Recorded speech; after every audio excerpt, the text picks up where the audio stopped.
What is going on, everybody? Welcome back to the channel and to episode 10 of the Overwatch League offseason recap. We've already reached double-digit numbers in this series, and that's absolutely wild. Teams just keep delivering the juice, so there's always something to talk about, which is pretty nice given how long this offseason is going to be. Some big-time roster reveals came out, as well as some interesting individual pickups, so let's get started. First off, fresh off the press is the Florida Mayhem. Earlier today, they announced their roster for the 2021 season. Their team consists of OG, Gargoyle, BQB, Yaki, Checkmate, Slime, and Gangnam Jin. As you can see, a majority of this roster is going to remain the same as last year. They re-signed BQB and Gargoyle, which is really cool to see, and we already knew that Gangnam Jin and Yaki were under contract, I believe, so no surprises there. These four players were all excellent last year, so Florida fans should be very happy. Let's talk about the new guys, OG, Slime, and Checkmate. They're all very interesting signings for different reasons. Starting with OG, I think most people are going to find this questionable, and it's completely understandable. Since halfway through Season 2, at least in my opinion,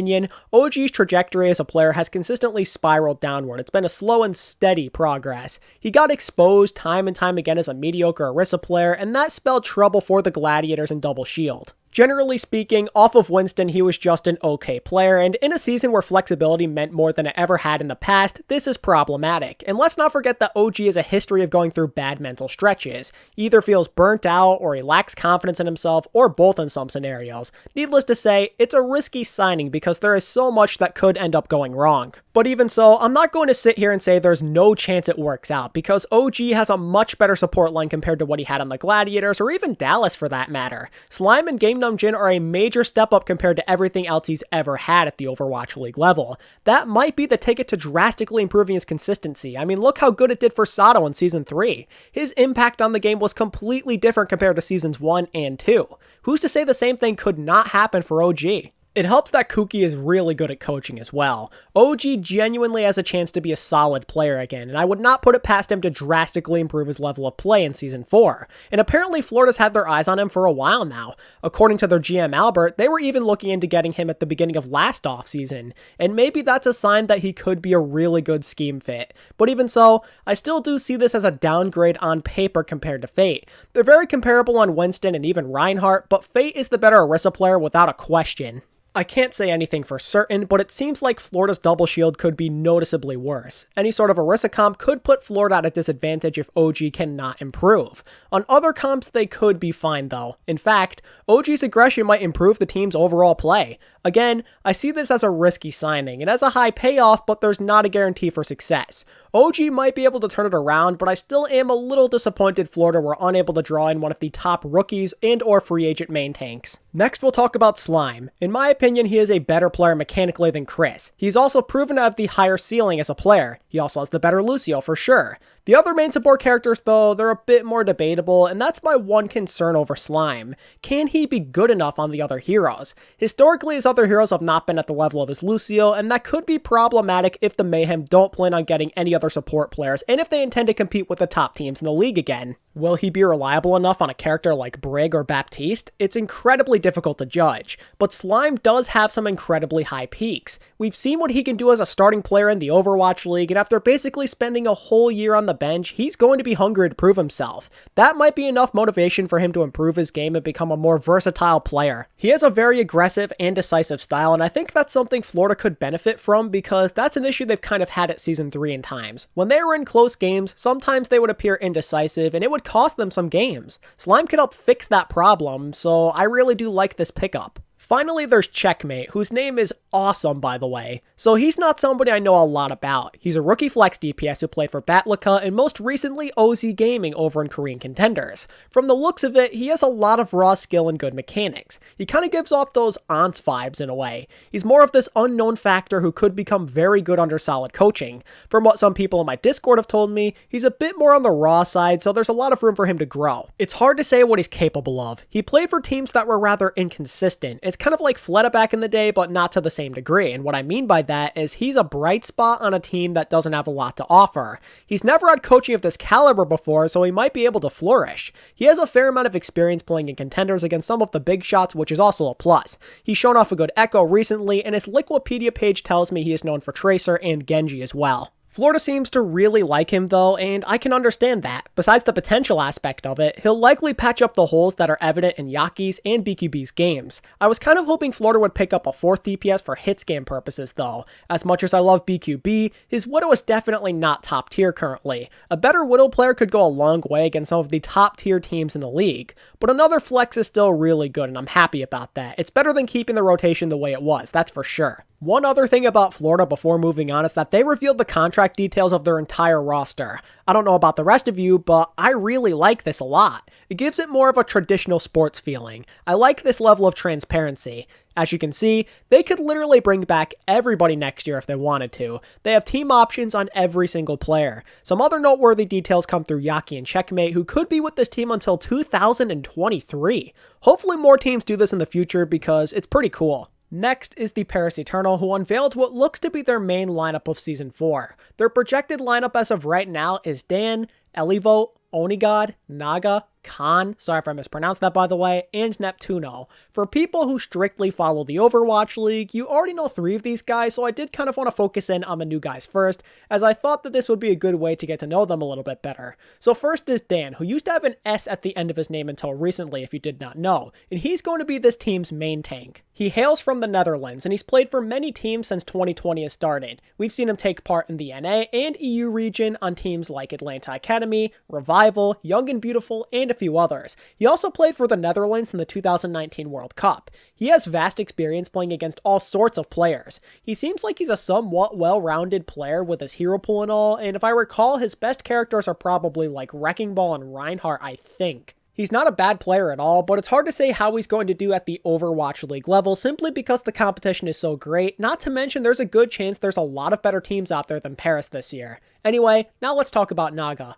Out of the 3 rookies they got, this is my personal favorite selection. I've heard nothing but good things about the Flex DPS phenom out of Obey Alliance, aka the team to put an end to the British Hurricane winning streak. It is definitely not a stretch to call him one of the better DPS players from Europe. I would even argue he has the highest potential out of everybody else on his team that we currently know of. The beast from Denmark can play a wide range of projectile characters at a high level. Most avid Contenders watchers are also going to bring up his Echo, which he played a lot of, and there's really not much else to say. Despite playing for a team that I do not rate all that highly, I'm expecting good things out of this guy. He has some serious skill. Like, even if Paris don't perform all that well in Season 4, I could totally see him having a good year individually, much like how we saw Shockwave on Vancouver in Season 3 do. If he puts himself on the map this year, he could solidify his status as an Overwatch League worthy player, which could lead him to joining a new team later down the line or staying with Paris depending on what happens.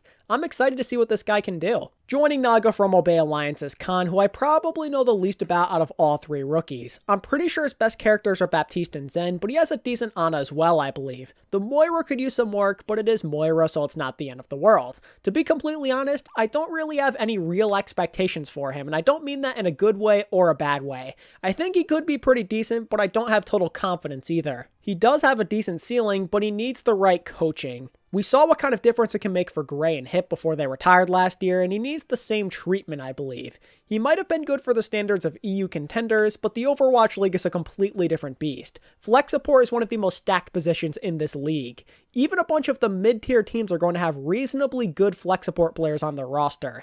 It's going to be a real challenge for him to step up and compete at this level. Let's see if he can pull it off. Alright, the rookies are covered, so let's take a few moments to talk about their veterans. Let's do Neptuno first. So I have mixed feelings about this. On one hand, I like Neptuno. I always have. This is going to be his 4th year in the league, so he brings good leadership and veteran guidance to a team that will very much need it. He also still has a good mercy for Overwatch League standards in my opinion. But the thing is, his caliber of play is not elite like it once was. He didn't necessarily get worse, the competition simply just got better. There's no other way to really put it. The league is evolving constantly. There's so many talented players emerging all over the place with way higher ceilings. Like I said, he's got the mercy, and he always has been decent on Bap and Lucio. But is decent going to cut it? Can Neptuno really keep up with these guys? Can he be something more than a mid-table main support? I'm very curious to see how much value he can bring to this Paris team. Looking at Onigod, it's great to see him getting a second chance at the Overwatch League, and it really wasn't much of a fair situation on Dallas if we're going to be honest. He got thrown into a chaotic situation where everybody was already rather tilted. Now he gets a fresh start where everybody is there right from the beginning alongside him. I'm not exactly sure what Onigod's ceiling could be, but I think he could pop off given the right resources. And let's not forget that he probably won't have to play on high ping this time around. There's nowhere to go but up individually, seeing as the bar is not really set all that high to begin with. Onigod has his own spotlight this time. No being compared to Decay or people complaining about him replacing Decay. He is the starting hits game player on this roster as of right now. This is going to be his team. If he gets enough support from the team around him and he can be enabled to play his game, he might end up surprising some people. Onigod on a team with more open-minded individuals and greater motivation could be a pretty fun thing to watch regardless of how Paris performs. Lastly, there is Elivo, and it's been a long time since we've heard anything to do with him and the Overwatch League. Like Onigod, he was put into a rather unfortunate situation. First, it was the visa issues that kept him from playing at the end of Season 2, then in Season 3, Washington kind of just falls apart almost instantly despite him playing pretty well. Next thing you know, he's off the team since they made that full Korean transition and everything. He never really got a fair shot to fully show what he's got. While I don't believe he was anything special while he was grinding in contenders to get back to this level, Elivo does have what it takes still. We've seen it in the past, and it's wise to give him another shot, especially on a budget team who has nothing to lose basically. He could be a fairly consistent off-tank in the league, because his Devo and Zarya have always been pretty good, and I do suspect he could be one of the more stable pieces on the Paris Eternal roster. So this is what the Paris Eternal core is currently looking like. Now they did announce they obviously do have more moves coming in the future, so this projected lineup is subject to change. But this is what they're working with right now. For a budget roster that clearly wants to go full EU, it's not too shabby. While many people, including myself, do not have a ton of confidence in this squad, they could very well surprise a lot of us. Good on Avala and anybody who helps scout. This is not a bad team. Some of these players could definitely be something one day. Speaking of Avala, that gets me into one other brief bit of news on Paris, because it was announced that she would not only be staying with the Eternal, but that she would also not be promoted to the general manager position, and this is a very, very well-deserved promotion, no doubt about it. She's been very involved with this org since she joined last year, and she has handled this offseason like a true professional. She had to handle so many of the responsibilities on her own this year, and people just don't even know. I was only made aware of it recently, a matter of fact. I feel so bad for being so hard on Paris for not doing certain things a little back. I had no idea it was this bad and that Avala was basically doing everything herself. If you have the time, give Avala some praise for working so hard. She's the big contributor behind moving this team forward since the budget issues came into light. She deserves it, like every bit of it. She's doing a great job. Moving on to the NYXL, they gave us a little sneak peek of what's to come by announcing their tank line for the upcoming season. It looks like all the leaks and rumors were correct because Yakpung and Bianca were both announced. And I know that some of you are going to say, but ATP, I thought Bianca was gone. What happened? Well, me too, but I guess they really wanted him back. Teams need to stop doing this, man. How am I supposed to believe anybody is truly gone when these debates keep happening? Either way, it's good to see Bianca come back. He never got a fair chance last year since he played behind Hoppa most of the time. Now we'll really get to see what he's made of and how much potential he possesses. Now that more attention is devoted to him, I'm curious to see what kind of impact he can have on a game. One other thing I like about Bianca coming back is that it's a totally fresh start. He's not coming in for a team that is confused on how they want to play. It's a new roster with a new mindset. And I have confidence that Bianca could be pretty good as a result. Maybe not top tier, but definitely serviceable. The more interesting decision to discuss is Yakpung. After a year spent in Korean contenders, he makes his return to the Overwatch League, and it did him a lot of good, I would say. He improved drastically compared to what we saw in Toronto, and he even helped O2 Blast win a season of Korean contenders. He's been earning the respect of a lot of fans, and I think the NYXL made a good choice as a result. He was one of the better main tank options out there in the free agent market. Maybe not Mag, Muse, or Sado levels of value, but he's still up there, so I trust in this decision. Whether you're a skeptical New York fan or a Yakpung critic from Season 2, I highly recommend giving him a chance before you say anything. He might just surprise you. Check out some of his gameplay if you don't believe me. You can visibly see the progress he's made. Another thing to keep in mind is that he's not mono and he'll likely never exactly be a replacement for him, but that is fine. It's okay. Yakpung might not have the same talent and carry potential, but he still could be a great contributor. Don't forget that he might bring something that mono simply couldn't last year, and that is a proper fit. Mono might be insane, but his style did not exactly mesh well with the new NYXL philosophy that was implemented once IMT took over. Yakpung might fit in a lot better with what this team is going for right now. Sometimes it's better to have somebody who fits the scheme more ideally rather than a top-notch superstar. If Yakpung can do his job, then it's not going to matter that much. Plus, he could still end up being a star anyway in this type of role, and I'm a big advocate for the Yakpung Revenge Tour, and I suspect that he could be pretty solid at the Overwatch League level if everything goes the way of the NYXL. So that establishes half of a potential starting roster for the NYXL. We know their tank line, and we know they have Jonek. On paper, that's not bad at all. New York are in a pretty decent position to still be a relatively competitive team, even with all the changes they made. I'm looking forward to finding out what the rest of their roster looks like. I don't know exactly when the NYXL will deliver more news, but they did say we'll meet everybody at the next T-Mobile Fan Day. I have no idea when that will be, but I'm sure we'll get a date in the future. Moving onward, the Valiant came out of left field by announcing the return of Agilities. This was something I was not expecting. I thought Agilities would either retire or join Vancouver, as I've heard some rumors, but here he is coming back to the Valiant, his home, his OG home instead. It's such a surreal moment for any OG Valiant fan because it kind of looked like the old age was done for once KSF joined Houston. There's nothing wrong with the new team, but it still felt like something was missing. As a Valiant fan, I love this. It's incredible. It brings back the memories and makes me love this team even more. If you didn't already know this about me, Agilities is my favorite player, and he always has been. Given my criticisms of him, it wouldn't seem like that if you don't know me well, but I try not to be overly biased if I can help it. Brady really did not contribute all that much outside of Genji and Doomfist last year on Toronto, and he doesn't quite have the versatility of KSF in my opinion, at least when it comes to playing the super relevant heroes in the meta. Just going off how the two performed last year, I would consider this a slight downgrade. However, now Brady is on a team that is not so divided. They have leaders, they have better coaching, and let's not forget about the better environment. The Valiant have a sense of direction unlike Toronto in Season 3, and it's going to help him be in a much better mindset. I don't know by how much, but he could definitely play better than last year. I'm not exactly sure if the Valiant plan to get any other players on DPS, but right now I would say they have 3 players who have their own specialties to make it kind of balanced overall. Shax has the Tracer and a very solid hit scan pool overall, KSP has the insane skill on the snipers and McCree, and Agilities takes care of many of the projectile characters in the game. It's my hope though that the Valiant fill out the holes with somebody else who can play a solid Mei, Echo, and maybe a few other things if at all possible just to round it all out and achieve a good level of balance. A lot of people, and understandably so, aren't going to love this move, but I'm overjoyed simply from a fan point of view. I know you don't have Karif by your side this time, but welcome home, Brady. Let's see if the coaching can help turn this thing around for you. While I'm on the topic of the Valiant, they also made some coaching announcements. For one, Unter has been promoted to the associate head coach, which I'm assuming means he'll be a bit more involved and have a bit more control than he already did. Could that mean Packington is slightly less involved with coaching this year? Perhaps. What makes me further think this could be the truth is the addition of Sung Woo as a new assistant coach. Sung Woo recently coached The Charge and Meta Athena before that. While I'm not sure how good he truly is, I'm really happy the Valiant signed a Korean coach. It's good for Rain, Lastro, and Dreamer to have that type of Korean connection. If anything, it might help them be even better than they already are. Having somebody they can more easily communicate with might be extremely beneficial. You're kind of killing 2 birds with 1 stone with this type of move. The next move I wanted to bring up is the fact that the Houston Outlaws are picking up KSF out of free agency. While KSF is not an S-tier DPS player, he seems like the ideal fit for what Houston is going for.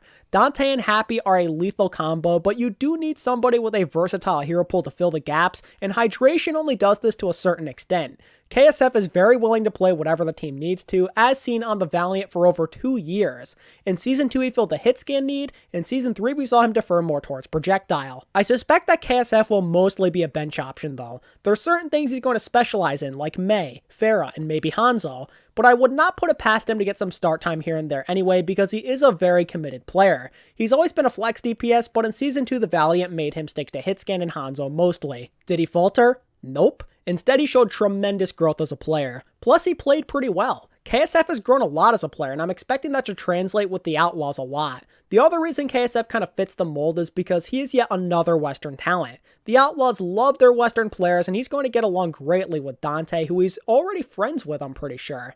Not a bad pickup at all by Houston. I think their DPS line is pretty good. Not great, but definitely the strong point of this team. But will that be enough to help them avoid yet another disappointing season? I'm not too sure. Also joining the Houston Outlaws is the former second Wind main support Joobi. Again, Houston loves their Western main support, so it's not entirely surprising, but it's a little weird that they went with him in particular. It's not that Joobi is terrible, it's more that he hasn't played in contenders in a very long time, not since mid-June. After that, he went to collegiate play for Harrisburg University. He's not out of practice or anything, he just hasn't played against the top-notch competition, you know? On a side note, having a player come to the league from a college team is really awesome. It might not be like contenders, but this is another case where it feels like esports and traditional sports are connecting. You play in college, then you make it to the pros. Simple as that, and I love it. But the question is, will Joobi be good enough? I mean, for Western main supports, he's pretty alright, but I'm not sure how he'll be able to make that translate into the Overwatch League. It's going to be a real challenge. He's a rather versatile player, so I'm not entirely worried about flexibility. I'm so concerned that he might get outplayed and look inferior compared to a majority of the league's main supports. It's my hope, though, that I am underestimating him severely.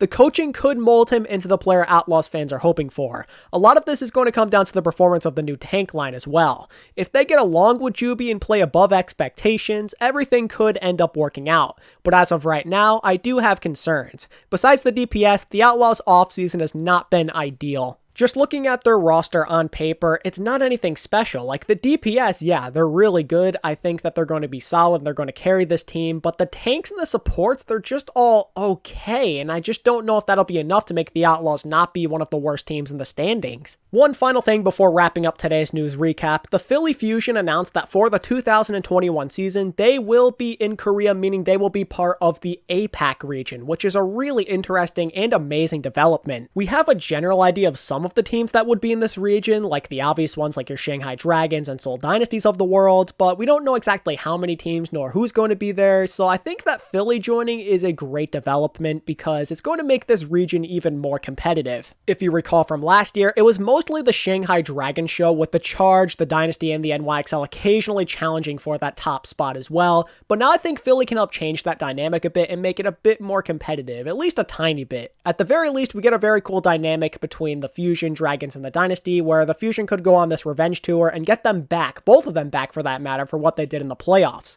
It's my one hope that they do a good job of splitting up the levels of teams, because I really don't want it where one region has all the top teams and like one region has a lot of the bad teams, so then it becomes rather lopsided. I'm hoping we get balance, so there's like a few of each. Like there's a few mid-tier teams, a few top-tier teams, and then a few bottom-tier teams in each region. I'm sure more teams are going to make similar announcements in the near future, so keep your eyes peeled and let me know what you think about all of this down in the comment section. Who else you think could be moving to the APAC region this year? And with that said, that's going to wrap up episode 10 of the Overwatch League offseason recap. If you enjoyed it, make sure to give this video a like, subscribe to the channel if you're new, and let me know what you think of all of this down in the comments section.